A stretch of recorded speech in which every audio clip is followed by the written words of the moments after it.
All right. YouTube is catching up to us, so give us just a second.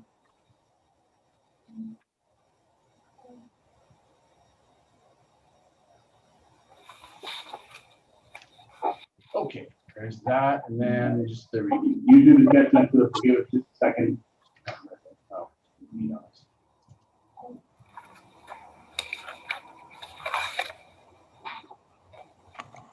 Okay, there's that, and then just the what we will need to do is mute, or I mean, yeah, just cut the speaker off for the.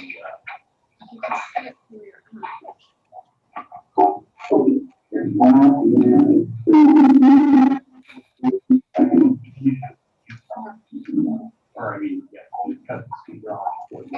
I'm trying to three dots. Three dots in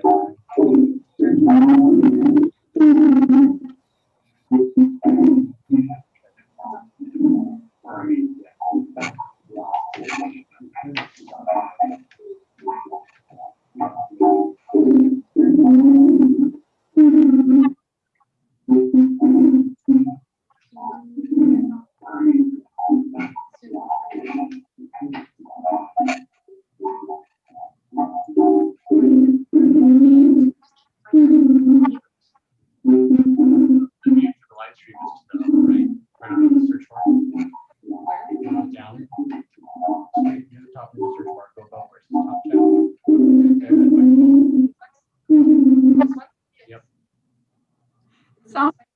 From Star Wars on my end. A little bit. I think we got that one done. So click that, yeah, just text that box. And then there. You gotta click on it. There you go. Okay, I think we've got the rock concert reverb handled. So, okay, there we go. Sorry. Okay, sorry. 9 applications for one process. So, okay, I'm sorry, Ms. Walker, go ahead. Thank you, Mr. Hearings Officer Heidi Wachter for the City of Lakewood, and I'm going to catch you up on because we left you last back in February on this matter, and Mr. Stewart and I were both compelling and doing a great job arguing our case respectively. And then the hearing officer, what we were talking about was notice by certified mail versus notice by regular mail. And in our opinion, collectively, Mr. Stewart will correct me if I'm misspeaking, but we don't have a signed certified receipt for mail that was for the notice of seizure. And so as we were building our arguments around that, the hearing officer waived a certified receipt that was signed. That sort of stopped us in our tracks. And rather than mess around with that while we were on Zoom, what we did was we stopped the hearing so that both Mr. Stewart and I could see exactly what was going on there. I think we are both of the position that for the notice of seizure, there is no signed certified receipt. If you see a signed certified receipt, I believe, and Mr. Stewart may have a different impression of this, but that signed certified receipt is for the order. It is not for the notice. So that we pick up then where we left off. The city's position is that a lot of notices went out of the seizure, both certified and regular mail. Now that we've had a chance to look at everything, what we know is that you have certifications signed by Chris James that the notices of seizure were issued both regular and certified. And they were sent to several addresses, one of which was the one for which there is a signed receipt when the order went out. Our position is, and I think there was some briefing that was submitted earlier in this matter, regular mail is sufficient for notice. And once the city has properly sent regular mail, with or without certified mail, we did belt and suspenders, we don't lose because we did extra notice. We sent the regular mail, and that is presumed to be received without some argument about it being an errant address or something like that. And it's not enough to say that it wasn't received. Under the law, that doesn't get you there.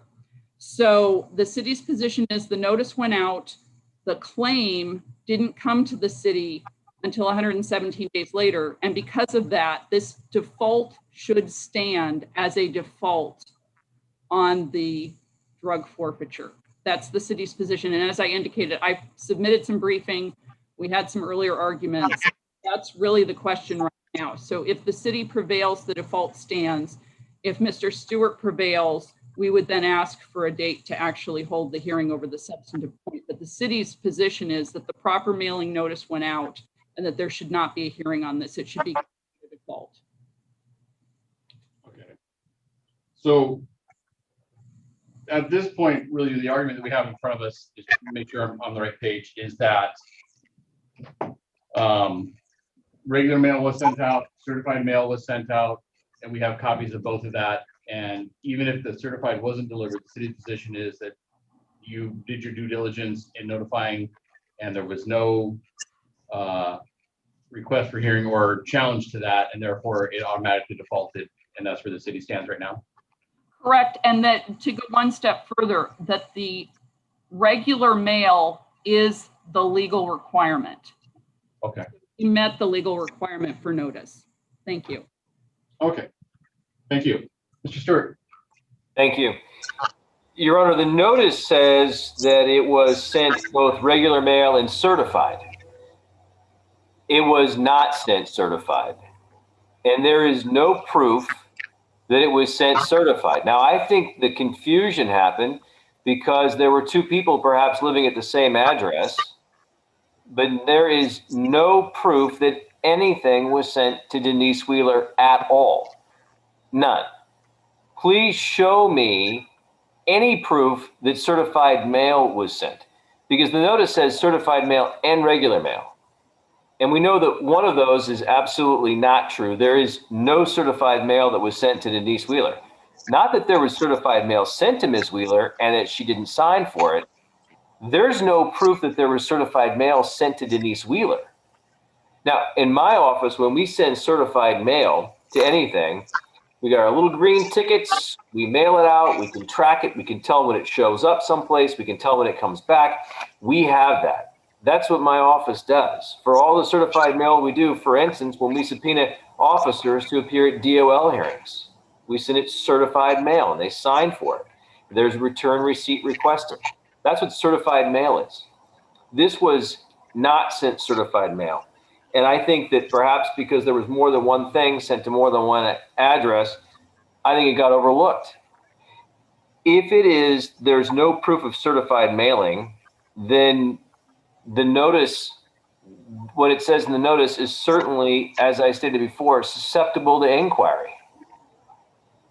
I would love to have the person who mailed this document to Denise Wheeler sign a declaration saying that they sent this notice via certified and regular mail and have it be true or not true. The problem happens to be is that we know it wasn't sent certified mail because there's absolutely no record of it at all, zero. And she did get an order of seizure and forfeiture from the court, which we did a motion in the court to return property inside the requisite days. If we would have known that Lakewood had a seizure or forfeiture notice, particular to Lakewood, we would have simply mailed that request to Lakewood versus what we did do, which is file in Superior Court a motion to return property. So when we read the order pursuant to the search warrant, and it said those funds would be held in the court file until a judgment was obtained, we filed a motion inside of Superior Court saying, give us that money back because we can prove, and we do, and we can conclusively prove that every penny in that Harbor Stone Credit Union came from Miss Wheeler's paychecks as a mortgage broker. Every one, every penny. We showed that. We proved that. We sent over all of our records. I agree with Ms. Wachter that if Your Honor does not find notice that we will have a hearing on the underlying issue, and I believe if we have a hearing on the underlying issue, there are two things that can happen. One, she can show clearly that there was no illegal funds deposited in there. The problem for Ms. Wheeler is that she has pled with an agreement to testify. There is a disagreement as to how well she testified. She thinks she testified well, and my friend Corrine Schnepf thinks otherwise. And she told me that, and I relayed that to Ms. Wachter. No hiding the ball, nothing up our sleeves. Ms. Wheeler may still not get those funds back, but those funds would then be subject to forfeiture under the statute inside of Superior Court, in that how she pled guilty may have a $3,000 mandatory fine, and the funds would go first to that. So obviously, this is not the end of the line for Ms. Wheeler, either with the city or later with the state of Washington and Superior Court. The question is whether or not it's proven that notice was properly given. Now the city says two things. Yes, it says certified, but we have no proof that they were certified. But remember, if I say to my wife, well, that's a bad example. I wouldn't lie to my wife. But let's say I said something, as a kid, and I said, "Mom, I didn't eat the peanut butter cookies, and I didn't eat the chocolate chip cookies, but I ate the peanut butter cookies," you would think, well, maybe I ate the chocolate chip cookies too. The same thing is true when you say, "Mom, I mowed the lawn and I did all the edging." Well, I can look outside and I can see the lawn's not mowed.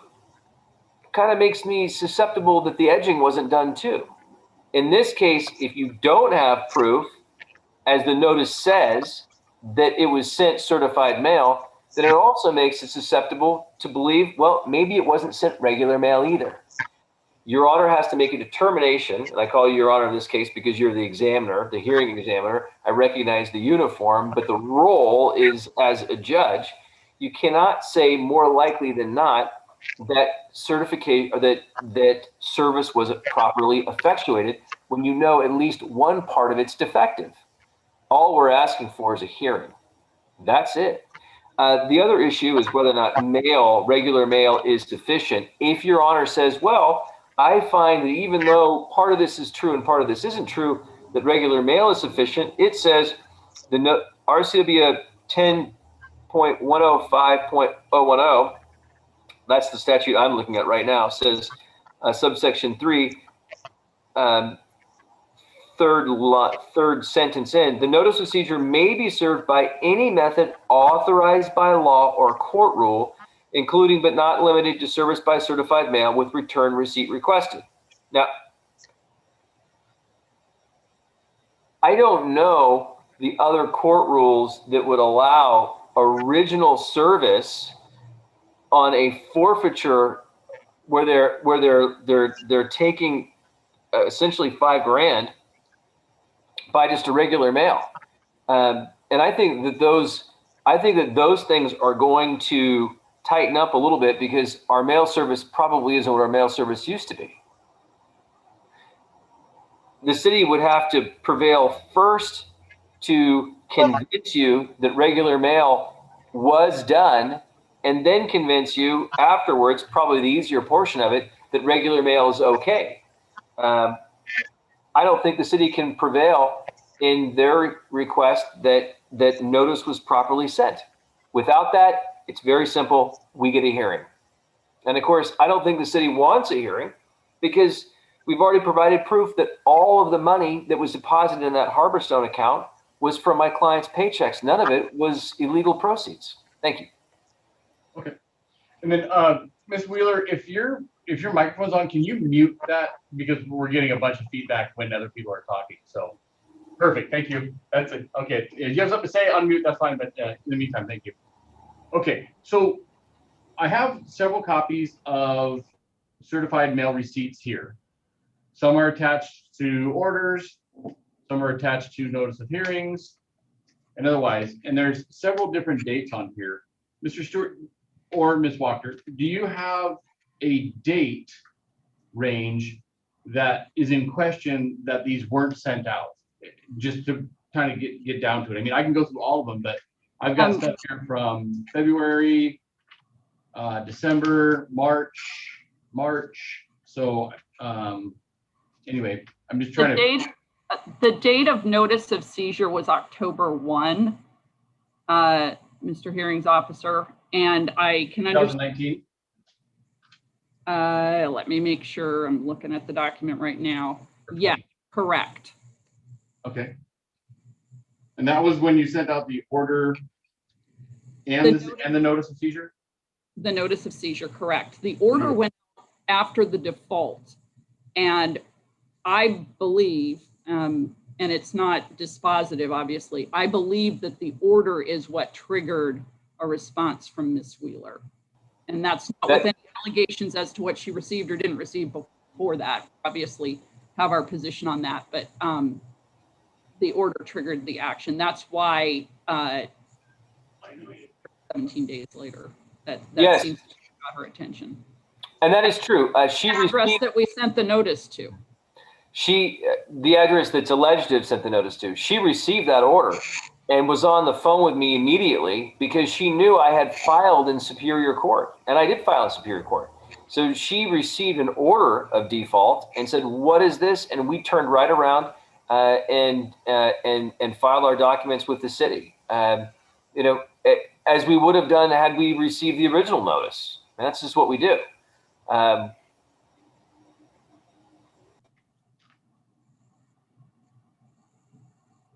Okay, so I do have a copy of a certified mail, a letter for a notice of seizure.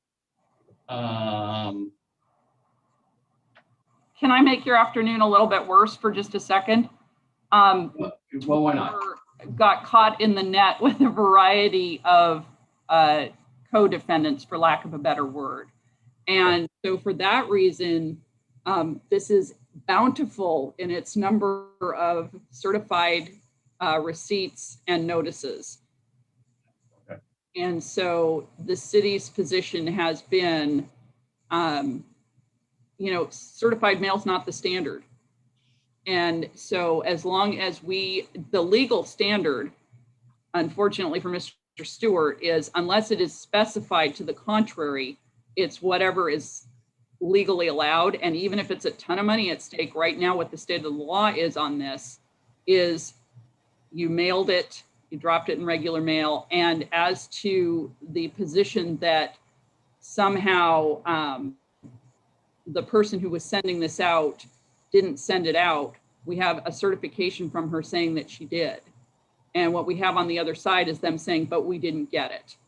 And in that debate under case law, it's interestingly enough called the mailbox rule. If we put it in regular mail and all they have in response is, but we didn't get it, that doesn't cut it legally. Your Honor, it says it was sent certified mail and regular mail. Please pour through the documents. If you find this was sent certified mail, I'll withdraw it right now. And you won't find that because it wasn't sent certified mail to Denise Wheeler. There's a whole lot of other documents that were sent, a whole lot of other things that were sent to a whole lot of other people, and there's no proof that anything was sent as those other documents were certified mail to Ms. Wheeler. Well, I have, Mr. Stewart, I do have in front of me here a certified mail that was mailed out in October of 2019 to Denise Wheeler at 12101 Ainsworth Avenue South in Parkland, Washington. It then has a sticker on there that says return to sender, unclaimed, unable to forward. And that is the notice of seizure. It is not an order. So I do have that and I can provide that to you, but it was returned to the department because it was unclaimed. We've never been provided that document. Okay, so what what I can do is we can provide you a copy of the envelope. Is still sealed here. It's right, it's literally in my hand in this binder that I had 3 people help me carry here. We can provide you that, and a copy of the front and the rear of it is still sealed. So I want to leave it like that because I don't want to. Yeah, don't alter it anyway. Just photocopy it. But Yeah, that's information. That's information that we haven't had for a year and a half. Okay, and I don't know why, and I can't give an answer for that. That's what I tell my wife all the time. So anyway, let us get a copy of that to you, and then give you some time to look at it, and we can schedule another time to get together so that you can decide your course of action at this point in time. At that point in time. Thank you. And More than fair. And I should apologize. I was primarily focused on the certification that we found last time. And at the rate we're going, it's going to take about 18 hearings to find all the certifications. So I will scrub through once more. I don't know whether that one's in my file or not. I haven't seen it, but. I will have Ms. James make copies of this and then provide them to both of you. So you both at least have a copy of it. And and I understand, Ms. Walker. I mean, like I said, this is the. She showed me this file, and I went, oh my gosh, are we gonna be home before Saturday? So, we'll provide this to you, and then that'll give Mr. Stewart an opportunity to at least look at it. With that as well, we have a copy of. Is this a copy of what is inside? Okay, so what we'll do is we'll provide a copy of the envelope that was sent, front and back, and a copy of the. I don't have seizure notice that is contained inside, so you can see what was inside as well. And I didn't have the envelopes. So. Okay. Yeah, and I know Miss Walker didn't have the envelopes, because if she would have had that envelope, she would have taped it to a rock and thrown it through my window. Well, I don't know. She's probably got a good fastball, so we'll try and avoid that. So okay, we'll get that to you, as soon as possible, and then. At that point in time, maybe some decisions to be made as to how we want to move forward with that. You guys can absolutely. And then I'll wear something a little nicer, and I'll have my hair brushed. Me too. Okay, perfect. Thank you very much. So anyway, so if you guys are okay with that, then we'll just go ahead and move forward at this point in time with this information. Yes. All right. All right. Thank you very much. You guys have a great afternoon. Thank you. And Ms. Walker, it's always fun to argue a case with you. I always get my best out of you, and you get your best out of me. So. Well, I always feel like I need to go back and read another case or two. So. It's Larry Johnson. It's Magic Johnson, Larry Bird. Yeah, Magic Johnson, Larry Bird. Neither one of us have that. Tickets. All right. Thank you. All right. Good day.